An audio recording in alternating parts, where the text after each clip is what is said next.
Hey everyone, welcome to Lacrosse Brevard, where we talk everything lacrosse across Brevard. My name's Adam VASQUEZ, and I'm here with Josh BUZZARD.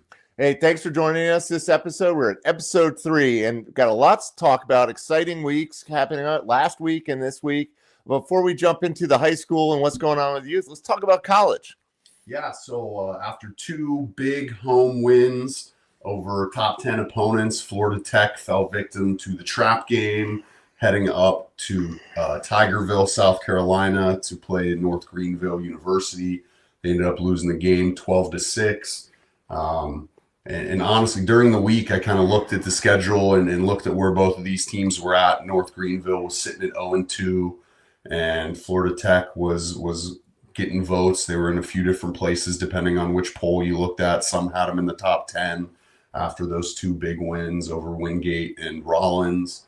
And I kind of said to Adam one of the days last week, I feel like this is a classic trap game spot, a long road trip, a team you might kind of overlook on the schedule based on how they had played early in the season. So, you try as a coach to keep your guys focused, remind them that every game is a big opportunity. They don't have to be a ranked team to sneak up on you. And Florida Tech has shown that themselves with some of the upsets that they've pulled. And some of these other teams might be saying that about their games against the Panthers.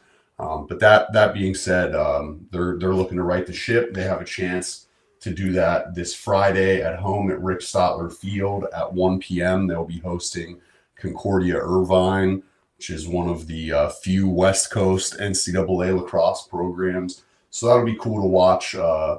Two different coasts go match up in a Division II level. And certainly Florida Tech will not be overlooking anyone on the schedule moving forward.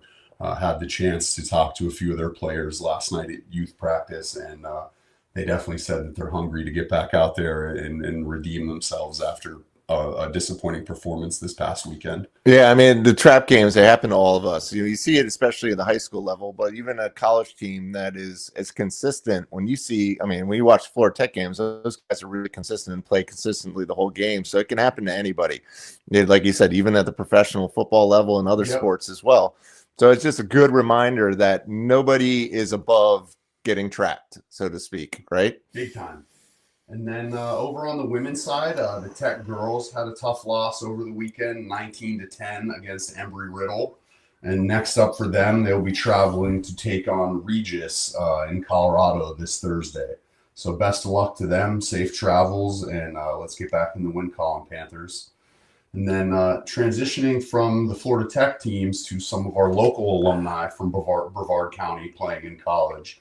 We got a couple Vieira alum doing big things in their first few college games. Aiden McNamara at Mars Hill through 3 games has 4 goals and 1 assist. Matt Goodman at Embry-Riddle through 5 games has 3 goals on 60% shooting. Kanan Santiago from Melbourne is at Essex, and he's got had 2 assists, 4 ground balls, and a cause turnover playing D-Midi for them in their first game. Another Vieira alum, Landon Almonte, is at Essex as well, and he had 3 goals and 2 assists in his debut over the weekend. And West Shore alumni Zach Johnson, through 4 games at Tampa, has 3 goals and 1 assist. Congrats to all those guys as they continue to put up numbers for their teams in college and make all of us here in Brevard County proud. Yeah, it's great. Congrats, guys. Stepping up from the high school level to the college level. Anytime you step up, you're just getting used to the speed. So if you can make an impact, certainly your first year playing, that says a lot about your player, and then also the confidence that you give the team and the coaching staff. So we know you guys are got to be working hard in practice and then executing on the game field when things are going way faster, 1,000 more miles an hour than, say, the high school level. So congrats, guys. Big time. All right, so shifting from the college, let's talk just quickly about some of the youth. We had our first practice across the counties, across the different regions this Monday, and we had an opening day, a great opening day on Sunday at Vieira Regional Park. It rained at first. We weren't sure we were going to have it. We delayed it a half an hour, and it was just a great day. We had probably over 100 kids, a ton of families, food trucks. It was just the way we need to bring the community together. And it was just so great and exciting to see all these kids at all ages, boys and girls. We had U6 all the way to U14 and some tremendous numbers. And it's even better is we've got over 130 registrations so far, and they keep coming in. So like if you're watching this and you're not sure if you're too late or anything else, first game is March 7th, and we're Space Coast is keeping the league open registrations through the whole season, and they said they'll discount it based on how the season progressed, based on less games, right? But it's just trying to grow Brevard lacrosse, and really it's exciting because that shows the strength of our future. And we're just excited that it's just going to keep compounding as we get more communities and looking to expand to different areas such as Cocoa Beach, down at Palm Bay, up at Titusville. And it's just really great news for our future as a community, a lacrosse community, because that's who it is. So switching from that, let's switch over to some girls lacrosse, some high school girls lacrosse. There's been some great games, but we really want to focus on the game of the week this week, which is going to be broadcasted, I believe, on BSN. It's the Viera Holy Trinity game, which is going to be Thursday, February 25th at 7 p.m. And make sure you guys tune in. Two of our, I would say, we picked two best teams in the region playing each other. Last year, Viera got the win pretty handedly, 17-5 win last year. But again, as we've seen ourselves as coaches and fans and watching all the high school, last year's scores mean absolutely nothing, other than the mental barrier for some of the teams to get over that hump. But we, again, have seen this with upsets throughout the season, with Merritt Island beating Viera on the boys' side. And that was a great win. Congrats to the Merritt Island guys.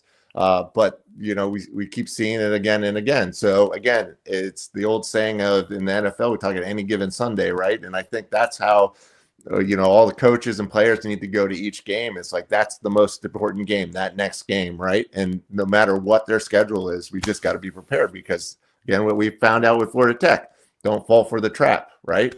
So, and especially at the high school level. Definitely. And knowing, these quality of these two teams and how they battle year in and year out, that Holy Trinity's got that score, and they're using that more for motivation to come back and get a win this year than they are using that as a reason to be nervous going into this game. And that's that perspective shift you see with good teams and good programs, where they don't see that as an insurmountable number or something to be intimidated by. They see that as, hey, that happened to us, and now let's be the team that does that this year. So that'll be an exciting one to watch, and make sure you tune in to watch those ladies and support them on Thursday evening. Awesome. So let's shift over to high school boys. A lot going on. So a lot of great games last week. I'm not going to get bogged down in too many recaps. We're going to just kind of highlight what's coming up this week. We are recording this on Tuesday morning. So quickly, the only game I saw on the scoreboard from last night was Melbourne Central Catholic taking on West Shore, and MCC got the 12-0 win there. Congrats to them. Tuesday, so this evening's slate, we'll have Melbourne High School taking on Holy Trinity, Cocoa Beach taking on John Carroll, Edgewood taking on Toho Pekaliga, and Viera making the trip to play Windermere. By the way, you said that high school name very well. I'm just going to say. I appreciate that. That's a district opponent for the Mel and Vieras of the world. Yep. So I've become pretty familiar with Toho, as I like to call them for short. And so lastly was Viera making that trip to Windermere this evening.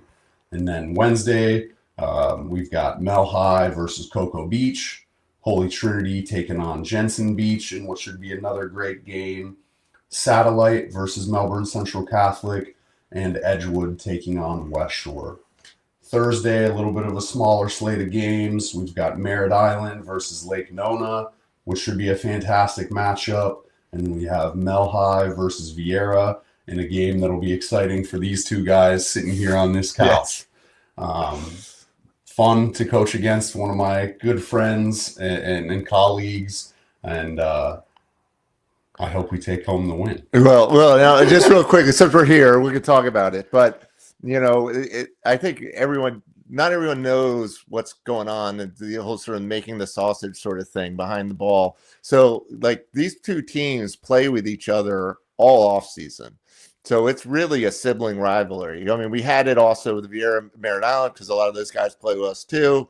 So it's exciting because, again, all of us are trying to raise lacrosse quality in the area. So as the games get closer and closer, again, Vieira, don't talk about scores last year, but I think it was 22-4 or whatever else. Not the same teams, either one. They've been playing a lot of great lacrosse together. They've done well in the summer and fall tournaments together. And Mel High won the fall ball league.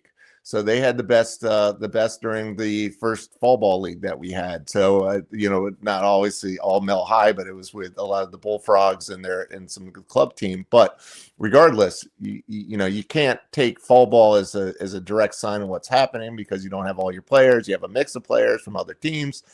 But if that's a sign, it's going to be a battle. It's going to be a battle. And the two defenses are really some of the best defenses around. And I would argue they're young, a lot of sophomores and juniors, but regardless, they're going to keep the games, and I think they're going to keep the point scores low. Absolutely. That's kind of some of the same perspective I have. And so just to kind of even expand further on what Adam was saying, we have been really lucky that Adam and I get to coach a lot of these young men together during the summer and fall. And Adam works a lot with the defense and I work a lot with the offense. So when both of our teams get together to play, it's really fun to kind of see all the friendships on the field and the competitiveness that these guys have with each other.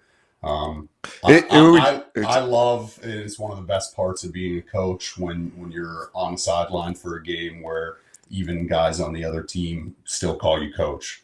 Yeah. And they know that you care about them and you support them in just the same way that you support your own team. That's not to say that I don't want my guys to win. I want to win every game we go play, but it's a beautiful thing in this lacrosse community to be able to see and support all the guys that play the game. Let's just throw a little wager to joke with each other right now. So whoever wins has to wear the other team's hat or some swag for the next podcast. How about that? Deal. All right, guys. So don't let me down, but but I'll say this. I always joke about this. Josh and I say, it's like we both want each other to win every game, just not the game we're playing against each other. So we're exciting game, and you get to see next week who's you'll see the score obviously, and then one of us is going to be wearing the other person's uniform. So it'll be a fun time. And then that was the last game for Thursday, and then moving on to Friday, Vieira will play again, taking on Melbourne Central Catholic, and Holy Trinity will be taking on Seminole. And then really quickly, to touch on one thing from last week, and I don't want to go into too much detail, but coaching for Mel High, we played against Seminole last Friday. Scary moment during our JV game with them. They had a young man from their team collapse and have a medical emergency. Long delay. The young man had to be taken to a hospital in an ambulance, and it's one of those things that makes you stop and be reminded that this is a fun opportunity, and fun is the biggest piece of it. We don't need to all take this life and death seriously, and to just be in the moment, enjoy this experience as a player, as a coach, as a parent. Just relax, be glad your kid gets home safe every day and every night. And it was also impressive, and kudos to some of the young men and some of the parents that we have in our program, to see them kind of come together and pray for this young man. And then I just wanted to kind of say that our thoughts go out to the Seminole Lacrosse family. Coach Ray over there is a very good guy that we see a lot throughout the year at a lot of different lacrosse events. A lot of good players, parents, coaches, families in that program. And I just wanted to let them know that we're thinking of them still and wishing that young man the best as he recovers. And so, talking about that, it's just remember, like you said, remember this is a game. We play this because we love the game, and to see a player, one of our family, because lacrosse is a sisterhood and a brotherhood, right? So even if it happens on an opponent's side, we're all there, we're all behind them. So again, our thoughts and prayers out to the Seminole program and families. But switching gears, but I wanted to end on this sort of thought. Yeah. We were watching, obviously, go USA hockey for sure, but it was actually a downhill. I think it might have been a hot dogging event for skiers, and one of the U.S. players who was slated to win gold, and I think they won the team gold. That turn, he said something that really resonated with me, and I think this is something for all of us to take, because we see our kids, we practice things, and we do it so well in practice, and then we step on the field, and high school kids being young and everything else, and less mature, and we kind of sometimes a little bit buckle under a little bit of the pressure, right? We miss that first time ground ball, we miss a pass that we make every game, every practice, every day, right? And he said something, and I just want us to think about this. Pressure is a privilege. And, if you think about that pressure when you got that anxiety going into the game, that pregame jitters, and you're out there playing, think about that. You have that privilege to have that pressure on the field, and not everybody is out there. A lot of times kids don't even make these teams, right? So when we feel that pressure, just remember, turn that into a positive, and just like, hey, well, I'm privileged to even have this pressure. And I thought that was just such a really unique statement. I mean, maybe everyone's already heard that a dozen times, but for me, it was the first time I heard that one-liner, and it just resonated with me, because it absolutely is a privilege to be out there. Big time. I love that as well. And this will get you in your sweet spot as a DC guy, but I had the old RG3 socks with the pressure makes diamonds. Yeah. So pressure is a privilege, and pressure makes diamonds. And if you don't go through that, you're not going to come out stronger on the other side.